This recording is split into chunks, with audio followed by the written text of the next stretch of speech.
marami pa raw ibubunyag si Madriaga tungkol kay Sara. Yan. Ayon sa abogado ni Ramil Madriaga, itong si Ramil Madriaga, sikat na sikat ito nga sa ngayon. Ha? Bagamat hindi pa natin nakukumpirma kung totoo nga bang mapagkakatiwalaan itong Ramil Madriaga na to, pero yung kanyang mga sinasabi sa kanyang sinumpaang salaysay, damaging talaga kay Sara Duterte at kahit kay Digong Duterte. Ayon sa kanyang abogado na si Attorney Palad, ayon kay Attorney Palad, itong si Ramil Madriaga, marami pa daw mga nakareserbang sasabihin. Marami pa daw itong sasabihin tungkol kay Sara Duterte. Lalo na pag napagbigyan siyang makapagsalita doon sa Kamara. Kung matutuloy yung hearing ng Quadcom na sinabi ni Congressman Benny Abante, ilalabas niya raw doon ang marami niya pang nalalaman. Ganun din kung iimbestigasyon ang ombudsman, ilalabas niya raw ang iba niya pang mga alam. Marami pa daw siyang hindi nabanggit. Doon yung mga kulang pa raw yung mga nasabi niya doon sa kanyang affidavit, mga ano pa lang yun. Ayon dito kay Attorney Palad, abogado ni Ramil Madriaga, kung makukuha lang, mariretrieve lang yung tatlong cellphones. May tatlong cellphones pala itong si Madriaga na nasa kustodiya ng Regional Trial Court, ng RTC. Bakit nasa RTC? Ay kasi ebidensya yun eh. Ebidensya yun laban kay Madriaga sa kaso daw di umano laban sa kanya. Kasi may kaso nga siyang kidnap for ransom. Ang isa sa ang mga ebidensya sa kanya yung cellphone. Siyempre ang ebidensya tinatago 'yan. May kustodyan ng ebidensya. At ito, ang kustodyan ng ebidensyang ito ng cellphone ay ang Manila Regional Trial Court. So, sumulat na ang abogado ni Ramil Madriaga sa NBI na sana magawa ng paraan na makuha yung ano na yon, mga cellphones na yon, kasi doon sa mga cellphones na yon nandun yung mga iba pang ebidensya. May mga text messages daw siya. Siguro yung mga text messages ng mga nila Sara Duterte baka nandun. At saka nung panahong sinasabi niyang tinawagan siya ni Digong, baka nandun pa yon. At saka may mga pictures daw doon nung tungkol sa yung mga sinabi niya sa kanyang affidavit, susuportahan yon, i-corroborate yon nung sa laman ng kanyang mga cellphones. Kaya lang sa ngayon, yung cellphones na yon nandun sa korte. Nakatago yon. Ang korte ang kustodya ng mga ebidensya na yon dahil ebidensya nga yon laban kay Madriaga.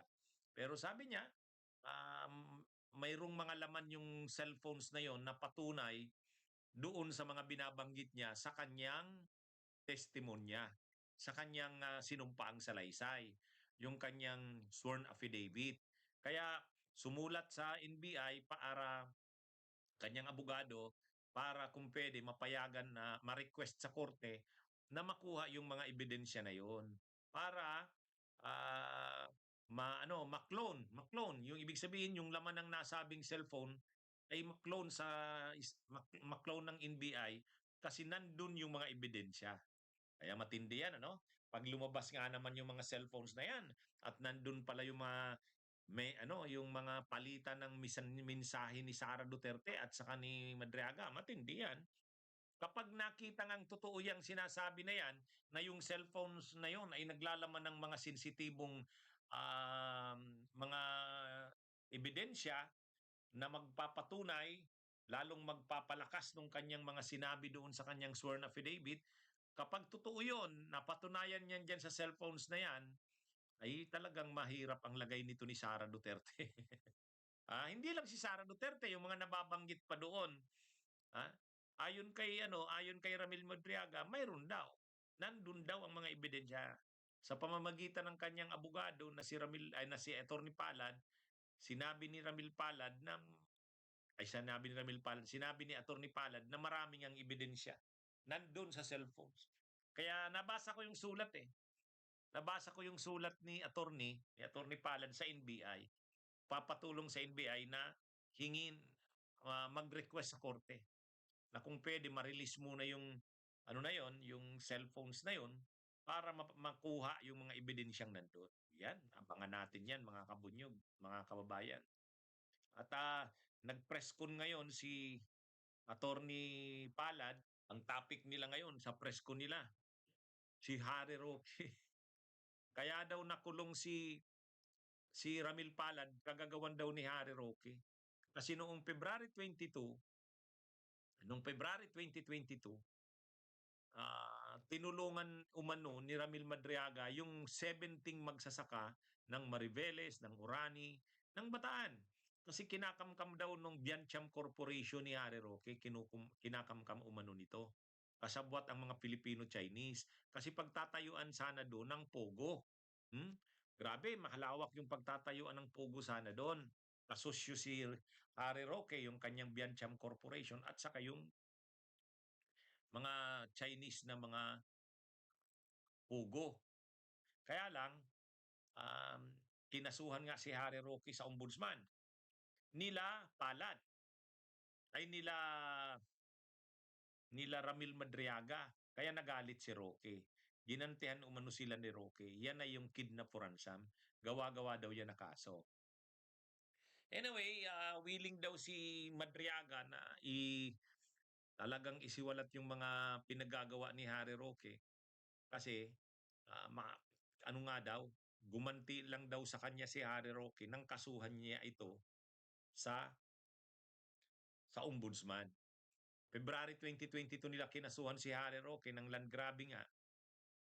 Ginantihan sila August 2022. Ay siyempre mas makoneksyon si Roque. Kaya na-issuehan ng warrant of arrest itong sila Madriaga hanggang sa maaresto at makulong. Yan ngayon yung dahilan bakit siya nakakulong.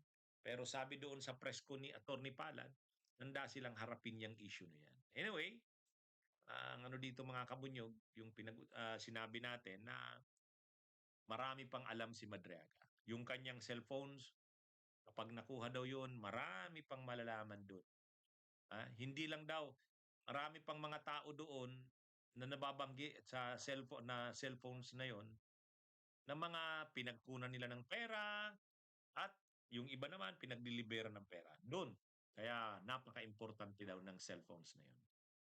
Bunyog, bunyog, halikan na kasama ka. Bunyog, kapag buklod ay may pag-asa. Luzon, Visayas, Mindanao, isa ang pananaw. Sa bagong Pilipinas ang bunyog isisigaw.